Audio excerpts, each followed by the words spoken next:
길게 안 쉬고 5분만 쉴게요. 화장실 잠깐. 시작하겠습니다.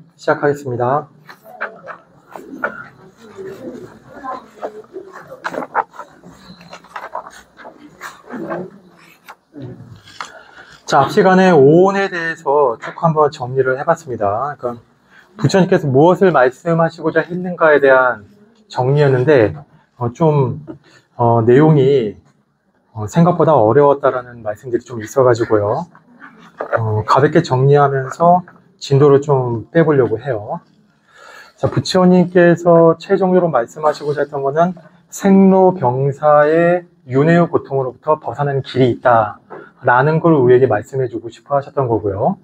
그거를 깨닫기 위해서는 뭐를 알아야 되냐면은 무아라고 하는 것을 알아야 되기 때문에 무아를 설명하기 위해서 오온이라고 하는 것으로서 우리 몸을 말씀해 주셨다. 여기까지 이야기를 한 거였어요. 그런데 이 오온이라고 하는 것은 궁극적으로 우리 몸을 말한 거지만 사실 따지고 보면 뭘 말한 것이냐면은 우리 몸이 아니라 온 우주 전체를 오온 하나로 통합시켜서 다 이야기한 것과 같다라고 이야기를 했어요. 그래서 오온을 제대로 이해하게 된다면 우주에 대해서 이해를 하는 것, 곧 우주가 어떤 것인지를 이해할 수 있게 되고요. 그와 같은 깨달음, 통찰 속에서 윤회로부터 벗어나게 된다라고 말씀을 드릴 수 있는 것이에요.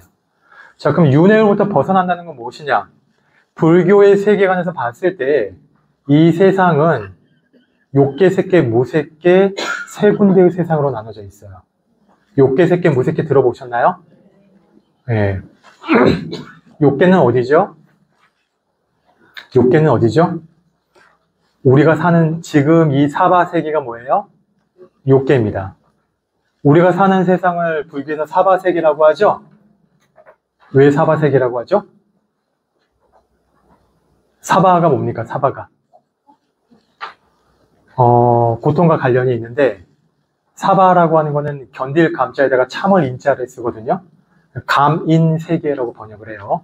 견딜 감자에다가 참을 인자 감인세계라고 번역을 해서 견뎌내고 참아내지 않으면 살 수 없는 세상. 그러니까 우리가 이제 사는 세상은 늘 항상 이 고난의 연속이고요. 또 끊임없는 도전을 넘어서야만 되고요. 다른 사람과 계속 경쟁을 해야 되고요. 때로는 화합을 하기도 하지만 본질은 경쟁 속에 있거든요. 그러니까 이런 모든 일련의 과정들이 굉장히 고통스럽거든요. 그런 고통을 우리가 이겨내면서 사실 살아가고 있거든요. 그래서 이런 고통을 견뎌야 되고 참아야만 되는 그런 세상이다라고 해가지고 견디고 참는다, 그게 인도말로 사바거든요. 사바세계라고 불렀던 곳입니다. 이 사바세계를 벗어나는 건데 욕계가 어떤 세계예요? 욕계가 사바세계예요. 욕계. 자, 욕계는 왜 욕계냐면 욕심이 핵심을 이루는 세상이기 때문에 그렇습니다. 우리 다 마음속에 욕심들이 많죠? 네. 겉으로는 우리가 이제 점잠 빼고 살고 있는데 사실은 이제 남들이 내 속마음을 다 들여다본다라고 생각을 하면은 나쁘고라서 우리가 얼굴 못 들고 다닐 거예요. 네. 그래서 이제 우리가 사는 세상은 이 욕심이 초점이 되기 때문에 이 욕심으로 이루어진 세상, 욕심을 가진 중생들이 사는 세상이다라고 해가지고 그걸 욕계라고 합니다. 근데 이제 우리가 간혹 보게 됩니다. 저 친구는 참 내 친구이면서도 어떻게 저런 친구 있나 싶을 정도로 욕심이 없는 사람이 있어요. 어떻게 세상 저런 성인이 있을까 싶은, 저런 성자가 있을까 싶은 사람들이 더러 보이지 않습니까? 자, 이렇게 욕심을 벗어난 사람도 있습니다. 자, 욕심을 벗어난 중생들이 사는 세상은 어디입니까? 그게 바로 색계죠? 욕심을 벗어난 중생들이 사는 세상이 색계라고 합니다. 자, 그럼 색은 아까 뭐라고 했어요? 불교에서? 색온에서 색은 물질이라고 했죠? 그럼 색계의 특징은 뭐예요? 물질. 욕심은 떠났는데 물질에서는 벗어나지 못했다는 뜻이에요. 욕심을 벗어난 저 친구도 몸뚱아리는 뭐로 돼 있어요? 물질로 돼 있잖아요. 자, 그럼 이제 감이 오시죠? 그럼 뭐마저도 벗어나는 세상이 있을 수 있겠다? 물질마저도 벗어나는 세상이 있을 수 있겠다라고 감이 오시죠? 자, 그렇게 물질마저도 벗어난, 물질의 굴레로부터서 벗어난 세상을 뭐라고 합니까? 그걸 무색계라고 합니다. 무색계라고 합니다. 그래서 욕계, 색계, 무색계를 우주를 구성하는 세 가지 세계이기 때문에 그걸 삼계라고 부릅니다. 삼계. 그래서 우리가 지금은 우주라고 하지만 불교에서는 예로부터 우주를 뭐라고 불렀습니까? 삼계라고 불렀어요. 이 우주를 삼계라고 불렀습니다. 윤회로부터 벗어난다는 것은 어디를 벗어나는 거예요? 삼계를 벗어나는 것이다.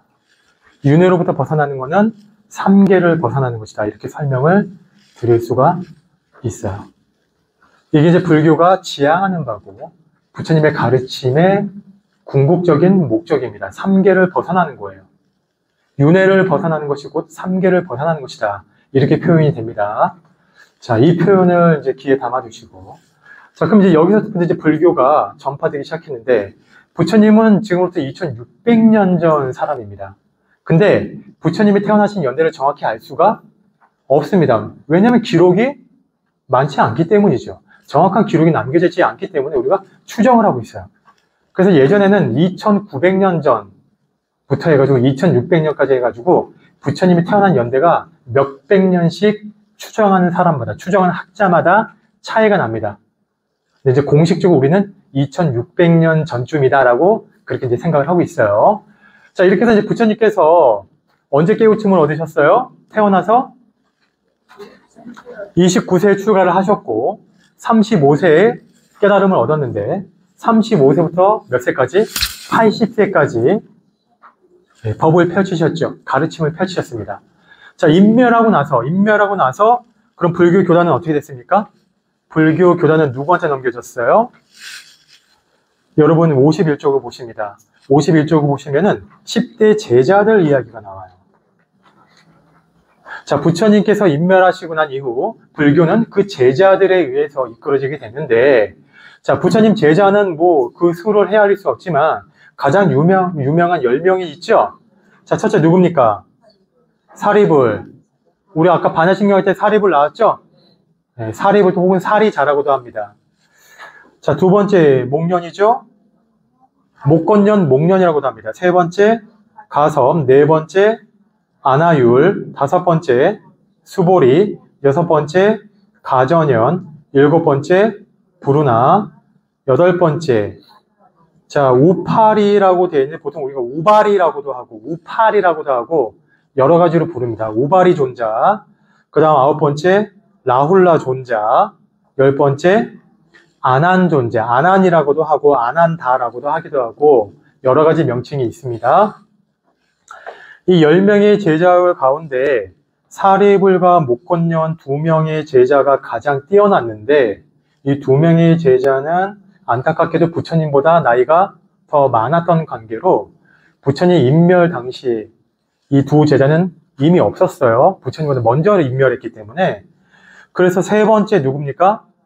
자, 이게 지금 서열 순서대로 나열이 된 거예요. 세 번째가 마가섭이죠. 따라서 부처님 인멸 이후 불교 교단은 누구에 의해서? 마가섭에 의해서 주도되게 된다. 이렇게 설명을 드릴 수가 있습니다. 이때 당시의 불교를 뭐라고 부릅니까? 이걸 초기 불교라고 부릅니다. 그러니까 부처님 당대로부터 시작해서 부처님 인멸 이후 100년까지예요. 부처님 인멸 이후 100년까지는 불교 교단이 분열하지 않았고 오로지 하나의 교단으로 유지가 되고 있었어요. 이때 초창기의 불교를 초기 불교라고 부릅니다. 혹은 책에 따라서는 원시 불교라고도 불러요. 원시 불교. 근원에서 시작한 불교란 뜻이에요. 원시 시대라는 뜻이 아니라 근원에서 시작된 불교이기 때문에 원시 불교라고 합니다. 혹은 여러 형태의 불교들이 있죠.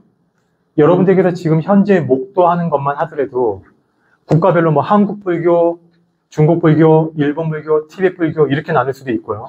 지역별로 남반 불교, 북반 불교 이렇게 나눌 수도 있습니다. 심지어 지금은 유럽과 미국에까지도 불교가 번져가 있죠. 유럽 불교라고도 부를 수가 있겠죠. 때문에 불교는 다양한 형태가 있어요. 각 나라마다 가보세요. 스님들이 입고 있는 복색들이 다 어떻습니까? 다 다르죠? 한국 스님, 일본 스님, 중국 스님 복색이 다 달라요. 남방 스님 복색 다릅니다. 티베트 스님 복색이 다 달라요. 각자 독자적으로 발전했다는 거예요. 여러 형태의 불교가 있다는 것이죠. 근데 이 여러 형태의 불교들 말고 그 이전에 변하지 않는 그런 핵심적인 그 근본 상태를 유지한 불교다라고 하기 때문에 이때의 초기 불교의 다른 말로는 근본 불교다라고도 불러요. 따라서 초기 불교, 원시 불교, 근본 불교라고 하는 이 명칭은 동일한 용어다. 근데 지금 여기는 뭐라고 적혀 있어요? 초기 불교라고 적혀 있죠? 최근 추세는 뭐라고 부르는 경향이 있다는 거예요? 초기 불교라고 불러주는 추세가 있다. 왜냐면은 원시 불교 하니까 자꾸 좀 이상하잖아요. 이 원시인 이미지가 떠오르잖아요. 근본 불교는 또 어때요? 근본. 이 근본이라고 하는 거는 되게 고지식하면서 뭔가 변하지 않는 부정적인 이미지가 끼어들어 있어요. 게다가 그 이슬람교의 근본주의자들이라고 여러분 들어보셨어요? 그 테러 일으킨 사람들 있죠? 그런 이미지까지 이 단어가 연상시키기 때문에 요즘은 원시불교와 근본불교라는 용어를 잘 사용하지 않고 초기불교라는 용어를 많이 사용하고 있다. 자, 이 초기불교는 부처님 당대로부터 해가지고 부처님 인멸 이후 몇 년까지? 100년까지의 불교입니다. 왜 100년까지로 잡느냐? 부처님 인멸 이후 100년 즈음 해가지고 불교 교단이 분열되기 시작했어요. 엄청난 변화가 생기기 시작하는 거예요. 왜 분열이 됐을까요? 여기 설명이 되어 있습니다. 자, 보시면요. 잠깐만 보세요. 10대 제자들의 출신 지역을 보면 중간에 아래 나와 있죠. 10대 제자들의 출신 지역을 보면 5명은 석가적 출신, 3명은 왕사성 출신, 2명은 기타. 중요합니까? 중요하지 않습니까? 출신지는? 하나도 중요하지 않죠? 예. 이런 거는 시험 문제 안 나올 거예요. 그러니까 이건 외우지 마세요. 그래, 저기 뭐야. 석가족은 5명이요. 5명이 누구였더라? 설마 이렇게는 안 나오겠지. 다음 중 석가족 출신의 10대 제자가 아닌 사람, 이렇게는 안 나오겠지. 그런 시험 문제를 제가 본 적이 없어요. 전혀 중요하지 않기 때문에. 네. 다만 이제 이런 분포가 있다는 거예요. 이거 뭘 의미하냐면은, 석가족이 그만큼 출가를 많이 했다는 뜻인데, 왜냐면은, 이 부처님 출가했던 나라 있잖아요. 카필라바스트, 그 도시국가. 나중에 멸망당하죠? 멸망당해요. 부처님이 몇 차례나 자기 부족이 멸망당을 막으려고 했지만 최후에는 막지 않으셨습니다. 네. 운명이라고 받아들였거든요. 그 전에 부처님이 이 석가족 출신들을 대거 출가시켰어요. 그래서 부처님 그 교단 내에는 석가족 출신 구성원들이 원래부터 많았다라고 볼 수가 있어요. 어쨌든 그런 이유가 있고, 이건 이제 중요하지 않고, 이제 뭐가 중요하냐, 그 다음이 중요해요. 부처님의 계시된 문제가 없었지만 열반 후에 두 세력으로 나뉘어 갈등이 시작돼. 이게 무슨 말이냐면 이런 거예요. 열반 이후에 누가 주도해요? 가섭이 주도합니다. 가섭은 어떤 사람이에요? 맞습니다. 보수적이고 원리 원칙주의자예요. 가섭 존자는. 원리 원칙주의, 나쁜 뜻이 아니라 굉장히 수행을 잘한 훌륭한 스님이었다는 뜻이에요. 마하가섭이. 그러니까 원리 원칙주의자이기 때문에 예외를 허용하지 않아요. 그러나 나이 젊은 스님들은 어때요? 그 규율을 다 따라가기가 쉽지 않습니다. 그래서 상자부, 지도층과 그 지도층을 따르는 그 아래에 여러 스님들 사이에 갈등이 존속하고 있다라는 그런 뜻이에요. 그것이 100년 정도 가니까 어떻게 되는 거예요? 겉으로 드러난 것입니다. 그래서 보시면은, 보세요. 부처님께서 열반하시자 부처님 말씀을 체계적으로 정립할 필요가 생겼죠. 왜냐면은 부처님께서는 그동안 부처님께서 무슨 교단을 만들라, 부처님의 가르침을 뭐 종교다 뭐다 이런 말 따위를 하지를 않았어요. 그냥 부처님의 가르침이 존재할 뿐이었지 우리가 무슨 종교다 어쩌다 이런 말은 없었습니다.